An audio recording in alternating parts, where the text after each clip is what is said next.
We all know that knitting is really just taking magic wands and turning string into sweaters, right? So today, I am going to take my newly acquired magic wand and show you some of my favorite knitting magic tricks. Here's the deal for today. I went to Boston last week, which included a trip to Salem, Massachusetts, which is where I got this snazzy wand. More about that later. I also came back with a case of COVID. So today you will find me a bit snuffly and a little off. What I thought I would do with you today is take you very quickly through some of my favorite slick knitting techniques and tricks. And since I have my super special Whynott Wands magic wand now, we can go extra fast through these. Here's what this video will not be today. This video will not be my usual tip jar tutorial, in-depth, everything you need to know about this technique, showing it over and over again in great clarity and several times until you get it. These are quick and dirty and snappy fast versions of these techniques. This is meant to be a resource for you to come back to over and over again. I will absolutely put chapter titles on each of these techniques so you can just pop back into this video when you need a refresher on how to do one of these things and zip right to that technique. There will only be a few minutes of video on it and you're out. I hope this works for you.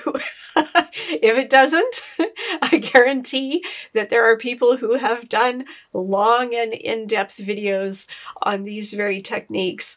I will try to link some of them below, but I have also mentioned some of them during the filming of these little mini tutorials. My wand. You want to know about my wand. I went to Salem, Massachusetts. You know, that place where all those poor women back in 17 whatever were accused of being witches, and many of them were hurt badly, like the badliest because of it. Anyway, while I was there, I went into this shop called Whynott Wands. It was pretty fun. And apparently a wand is supposed to choose you. This happened to be the first wand I picked up of all the wands I looked at in Whynotts. And the fellow behind the desk said, "That is the wand of law and balance." Well, wouldn't you know it? I'm a paralegal. So this wand, I guess, was meant to come home with me and is now my wand. That, or it's just a fun thing that I picked up in a tourist shop in Salem, Massachusetts, as one does when one is in Salem, Massachusetts. You decide. Anywho, let's move along here. Okay, enough chatter for today. I'm already tired. Let's move on to magic trick number 1, which is chain plying or Navajo stranding. I am going to take this ball of fine fingering weight yarn and triple strand it continuously out of this one cake into a very usable strand of what is closer to worsted or Aran weight yarn from which I can just knit something. So if you have lots of fingering in your stash and you really don't want to knit with this teeny tiny yarn on those teeny tiny needles, you don't have to. Watch this. Oh, I'm really rough today. Okay, here we go. Here we go. Here's how it goes. You're going to start simply with a slip knot. Comes up. You are going to continue to pull that slip knot out until you have a length that makes you happy. Let's say about this much. So now we've got a long loop. We're going to drop the working yarn down to the bottom of the long loop. See that? We're going to reach through the loop, grab the working yarn, and continue to pull it into another long loop. Now we're up here again, and we're going to pull the working yarn through the long loop and pull it into another triple strand. And then we're going to grab the working yarn again and pull it through the long loop into another triple strand. You see how this is going? I've just got one strand after another, and I can just keep going as long as I want until I have all the triple stranded fingering weight yarn that I like, and I can just keep knitting with it. You will see that there is a little spot right there where you can see where that triple strand is connected, but honestly, you can't feel it. You could barely feel it with your fingers. You will not notice it as you're knitting. You can even do this triple stranding. You can just start knitting away with this and just keep pulling that working yarn through the end of the loop as you go, as often as you want, as you knit. You do not need to do all of this in advance. I have actually triple stranded a whole ball of this in advance to knit with, but you can do this as you go if you're not sure how much yarn you're going to need. Okay, get it? Great stash buster. You can take all that fine weight yarn that you have that you're never going to knit with and triple strand it from one single ball or cake and use it as you go to knit a heavier weight. Now, I'm not going to guarantee that this is worsted weight yarn. It might be worsted, it might be Aran, it may or may not match the gauge that you need. You are going to have to swatch and find out. I know. You love swatching, don't you? I love swatching. I know that you love swatching too. But when I learned this trick, I just thought it was the coolest thing ever, so I thought I would show it to you. Magic trick number 1. Magic trick number 2 is a super sharp looking and yet stretchy cast on. Follow me to the hand cam and you'll get to see this guy in action. I want to show you my favorite, one of my favorite cast ons these days, and that's this guy right here. This one down here is your standard long tail cast on. This right above it is a twisted version of a long tail cast on, which is also called the German twisted cast on or the old Norwegian cast on. Since obviously we can't decide to whom this cast on belongs, I'm just going to call it the twisted long tail cast on. Both of these cast ons are equally as stretchy.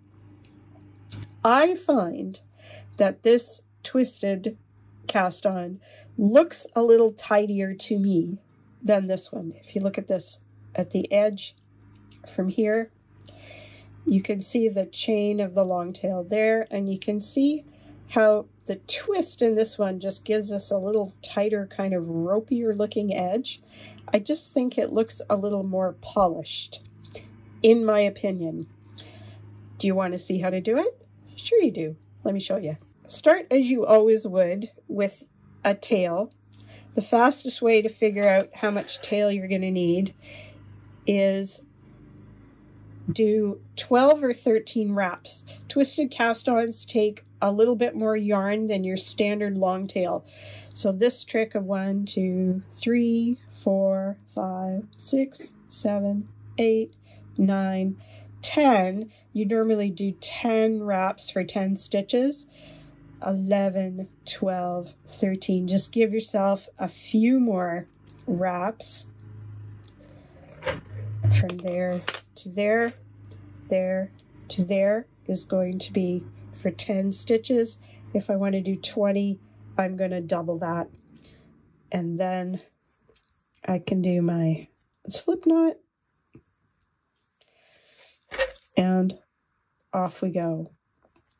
So your regular long tail cast on, you go into the slingshot position and you go into the loop, wrap it, and close it up. Into the loop, wrap it, and close it up. That is your standard long tail. For the twisted long tail, you're going under the whole thing, through the loop. You're going to drop your thumb down to open the loop up, then wrap it and pull it through. Let it go and draw it. One more time. Under both, back through the loop, drop your thumb down, wrap the needle, pull the loop through, close it up. Under both, back through the loop, drop your thumb, wrap, back through the loop, close it up. That's it. That's a German cast on. Twisted, yeah, German twisted long tail, whatever you want to call it. That's how you do it. And yes, you can get this going pretty quickly once you get going. Doop, doop, doop, doop, doop. Just remember, the trick is to pop that thumb down to open up that loop.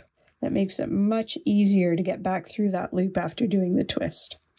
And here's a little bonus tip.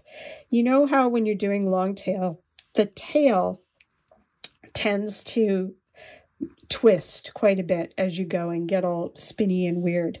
If you have a really long tail and you want it to untwist easily, you can work it into a little butterfly like this and close that. I didn't give myself enough end. Close that butterfly up. Anyway, when you've got that butterfly, you can just let the butterfly drop and it will untwist like that. Just a little bonus tip for you. Anywho, there is your twisted long tail cast on it. Magic trick number 3 is what I call a Swoop and Scoop SSK, which is a better looking paired decrease to go with the knit two together. I often find my SSKs in the past have been sloppy and unacceptable, and I've learned a better technique that I'm going to share with you right now. So off to the ham cam with us. Let's work some magic on our paired decreases. These are right-leaning decreases, which are done by doing knit two together, and they look pretty darn good.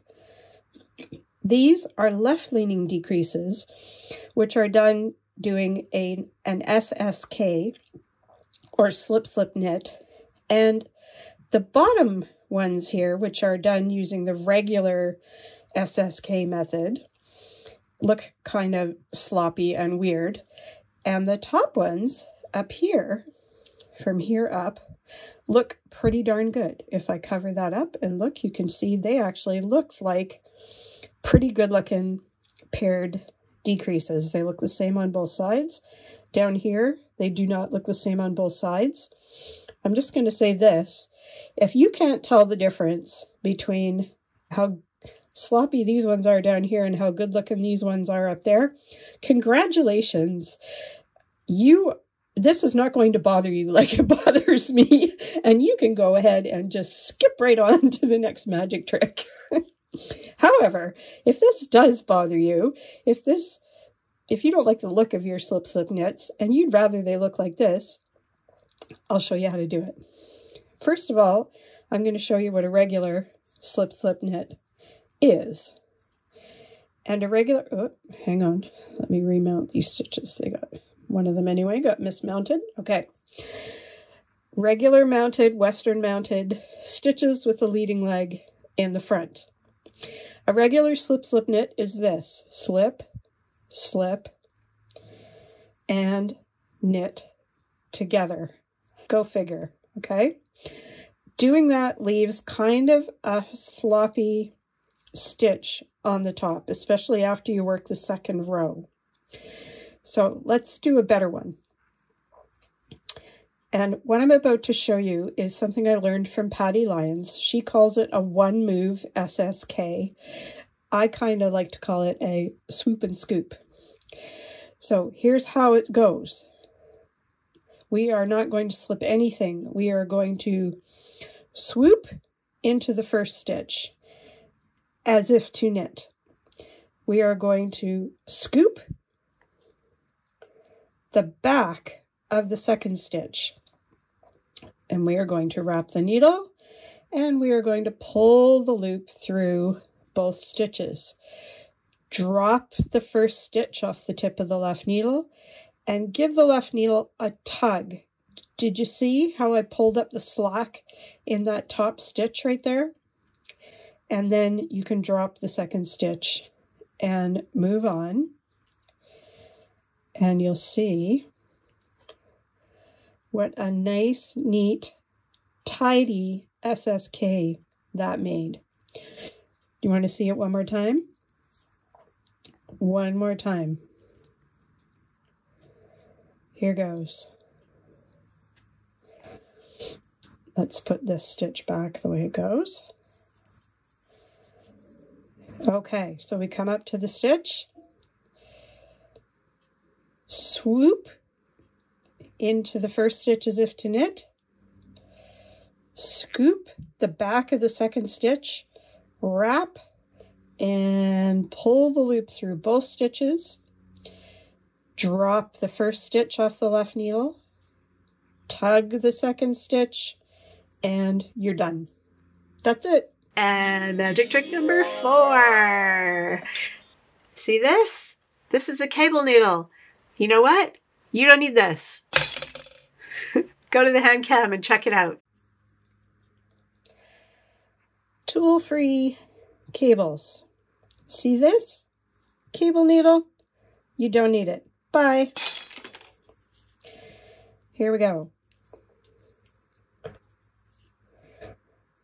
I learned this cabling without a cable needle trick about 12 or 13-ish years ago from a course through Annie Modesset, who was a great knitter and designer and teacher who is unfortunately no longer with us. Here's how it goes. First, 2/2 cable.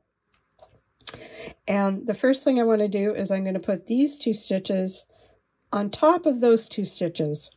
Since I'm not going to knit them, I'm just going to get them out of the way by slipping them to the right needle. And I'm going to knit those second 2. Then I'm going to take the tip of my left needle, scoop those 2 stitches I haven't knit yet, slide the right needle out of all of the stitches, put it back into the stitches I just knit, and then knit the second half of my cable. Comme ça. There, cabled. No cable needle. Want to see it the other way? Let's just purl over here. Now, with this cable, we want the left 2 stitches to go on top of the right 2 stitches. So again, we're not going to knit those first 2 stitches, but this time we're going to bring the yarn to the front and slip the first 2. We're going to knit the second 2, and I know you're freaking out right now because I've got that strand of yarn across the front of those 2 stitches. Don't freak out, it's going to be fine. This time we're going to go into the back and grab those 2 stitches we didn't knit. Pinch everything together, slip the right needle out of all 4 of them, put it back into the stitches I just knit, bring the yarn to the back, and knit those 2. Ta-da! Cables in both directions, no cable needle. Now, before you say, oh sure, you can do that with 2/2 cables, but what about bigger cables? I bet you can't do bigger cables, huh? Well, yes I can. So here I have an 8-stitch cable. So I'm going to take 4 stitches and move them, cable them to the other side. So first thing I'm going to do is slip 4 stitches that I'm going to knit later.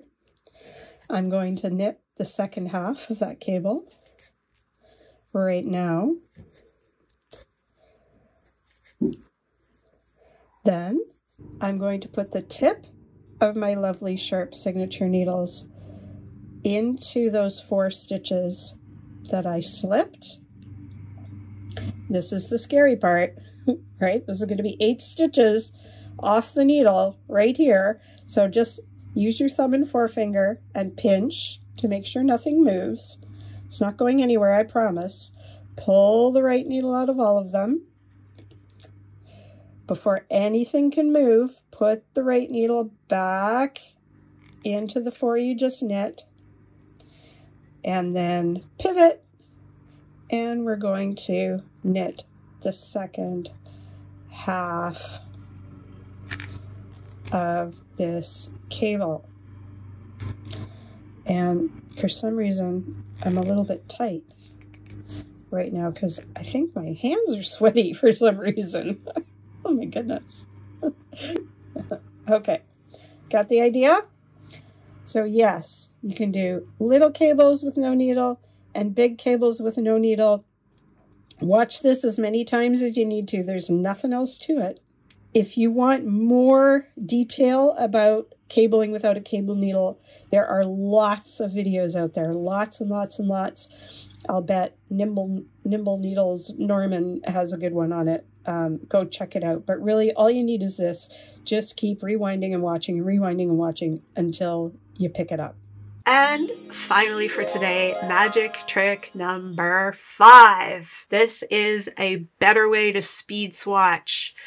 You know how when you're knitting a garment in the round and they tell you you need to swatch in the round because you're knitting every row and you need your tension to match? Trust me, it's a thing, it's real. It's something that many knitters need to do. I've got a great method of speed swatching that duplicates knitting in the round, and you can do it in a way that means you can salvage that swatch later if you need to. Meet me at the hand cam for our final magic trick. Working swatches in the round. You know how when they tell you that if you're going to knit in the round, you need to swatch in the round, but you don't necessarily want to have to knit a tube of knitting to get your gauge. So there's a sneaky trick called speed swatching, in which you cast on some stitches, enough for a swatch, onto a circular needle. And when you get to the end, you slide the stitches back to the needle. And then you take your working yarn and you loop it loosely across the back. See how these are all loose back here, and you start knitting at the front edge. Usually you take a few, knit a few stitches through the back loop to tighten up those edge stitches, right? You know that trick? So you got all these loose strands back here. You're always knitting, even though you're doing stockinette, you're knitting every row because you're only working on the right side. So you're working to the end, sliding it back, starting at the beginning again, working to the end, sliding it back, starting at the beginning again. The problem with this is if you want that swatch to lie flat when you're done, what it means is you have to take all those strands that went across the back and you have to cut them so that you can lay that swatch flat, which is all well and good. The downside of this is that you can't now salvage this swatch. So if you ran out of yarn at the end of your project and you need to recoup your swatch yarn, which has happened to me, you can't do it now because you've now cut every single row of this. You've cut every row in the middle and all you're going to have are a bunch of short little ends, right? No good. There's another way. Guess what? So here is a swatch I did where I knit every row, and you can see that my loops, instead of being stranded across the back, are all on one side. Some of them are long, some of them are short. When you get really good at this, you can get them all shorter, but it doesn't really matter because you can totally unravel this. You could frog this whole swatch back and it'll all be in one piece because these aren't cut ends, they're loops. And they're all over on one side. And I've got an easy to handle swatch for measuring and checking my gauge and deciding whether or not I like this lovely fabric. And this is pretty lovely fabric, isn't it? Okay, so how do we do this magic trick, Nicole, you ask? Well, let me show you. I learned this from Lyons, but I happen to know that Laura Nelkin also has a video on how to do this. So here's how it's going to go. I'm going to undo these first couple of stitches. You're essentially working it the same way as a regular speed swatch, except you are going to measure across your stitches 1, 2, 3, 4 times. And you're going to leave a big long loop in the back. And you're going to start, you're just going to leave that long loop.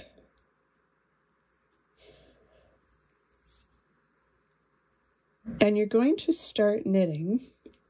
Again, do the first few through there. And you're just going to knit across. I'll make this go real fast.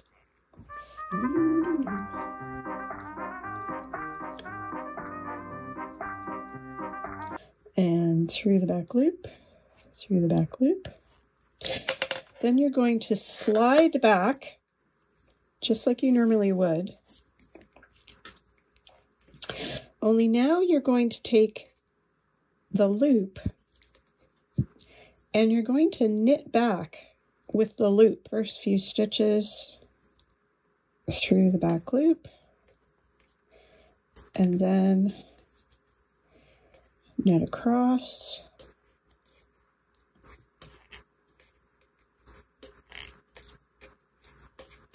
Oh yeah, now I remember why I have those, why those loops were so long on my other swatch, because I like to have lots of yarn for tensioning.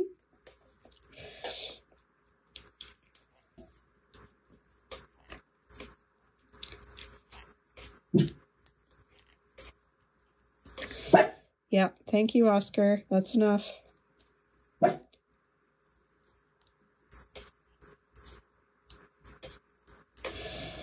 Okay, and then when you get to the end,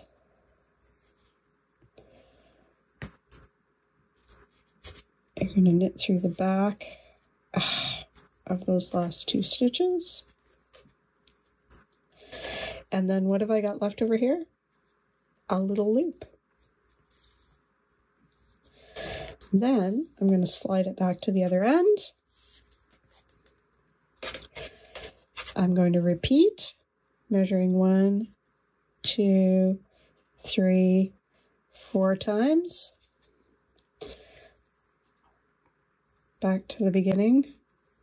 Don't knit with the loop to start with, remember? Knit with the working yarn, just like you normally would. So every second row, you're knitting with the working yarn. And then on the alternate rows, you're knitting with the loop. Just show you one more time.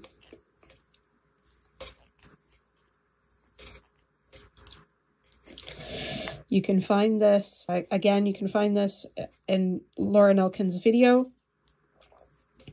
or you can find it in Lyons' Knitting Bag of Tricks.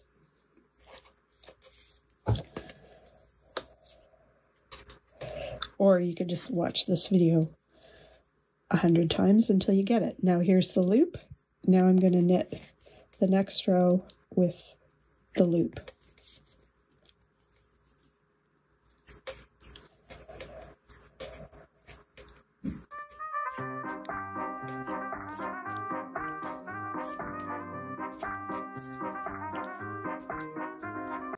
through the back.